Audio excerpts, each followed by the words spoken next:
cruel, evil, diabolical marriage insurance. Muckas met Alana at a rooftop bar in Austin on a night so hot the ice in their drinks melted before they could take a second sip. She laughed like she already knew every secret he'd ever kept, and within 6 months they were married in her parents' backyard in Houston. He was 32, a civil engineer who believed in load-bearing walls and signed contracts.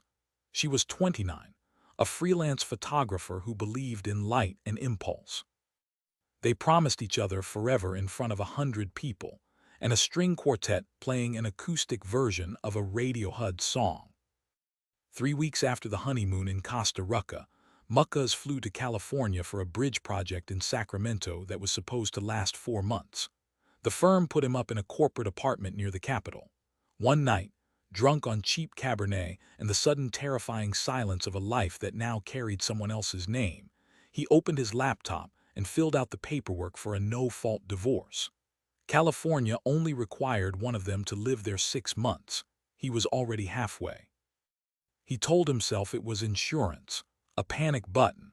A man could change his mind. He signed the forms, paid the filing fee with a credit card Alana never checked, and mailed everything to the Sacramento County clerk.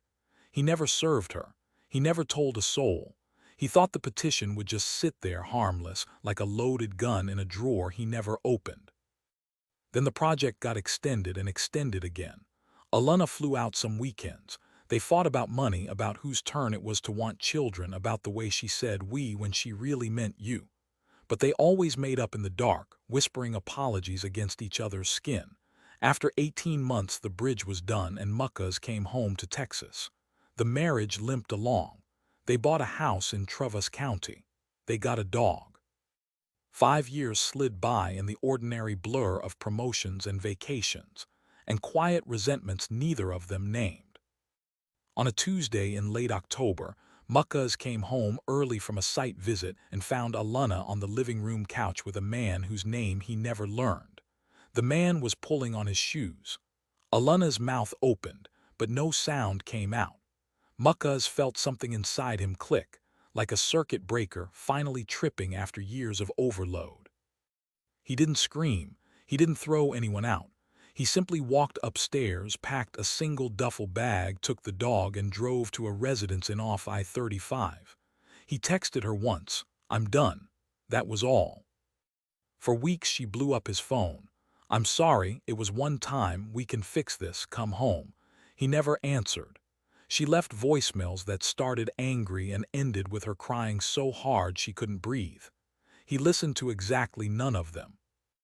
One night in December, unable to sleep, he Googled his own name plus Sacramento County court records on a whim.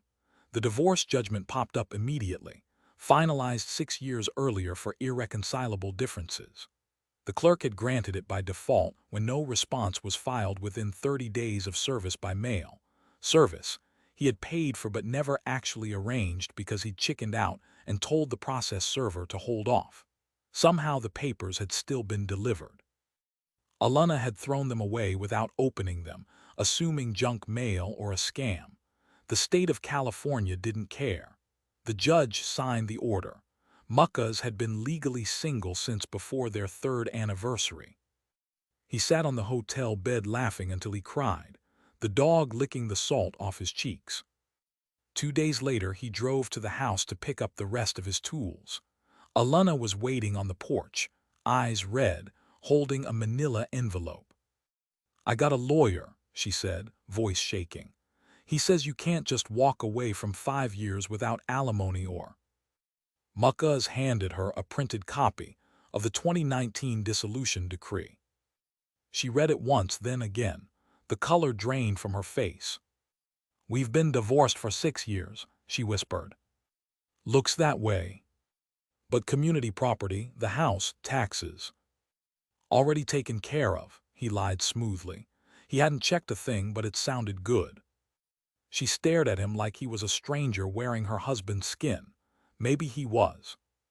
He loaded his table saw into the truck, scratched the dog behind the ears, and drove north.